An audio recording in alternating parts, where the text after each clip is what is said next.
All right, so the next fight up, Brad Tavares versus Antonio Carlos Jr., otherwise known as Shoeface for whatever reason. Carlos Jr. comes into the fight with a 5-inch reach advantage, apparently, against Brad Tavares. I don't know if that's true, but that's crazy if he's got 5 inches on him. That's what she said. 9 of Carlos Jr.'s wins were by submission, and 10 of Tavares' wins were by decision, 5 of them by knockout. Carlos Jr. might want to take Tavarez down here. However, Tavarez has a really good takedown defense as far as what we've seen from him in the past. That's not to say he can't be taken down, but it's not going to be an easy task for Carlos Jr. to get that done. Carlos will be able to take advantage of the reach when it comes to the striking and the stand-up game, but we haven't seen him take too much advantage of that in the past before. If you actually watch his old fights, he doesn't utilize his reach that much. So can we really rely on him to bring that to the table here?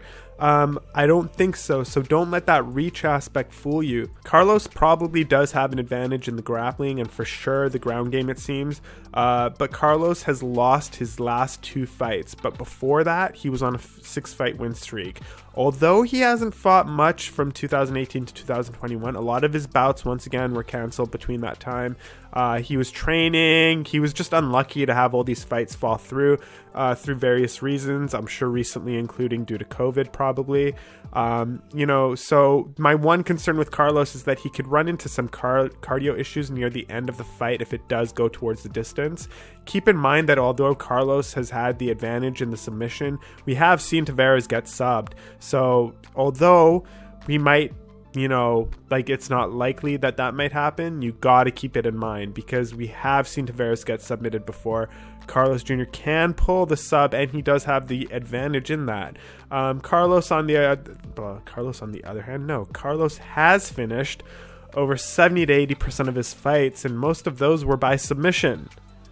All right, so you think about 80% of a fight, of his fights he's won, and then majority of those were by subs. So Tavarez has to be careful here. And Tavarez, he's also on a 2-fight losing streak against great opponents, though. So you can't sort of give him too much flack for that. Prior to those 2 fights, he was on a 4-fight win streak.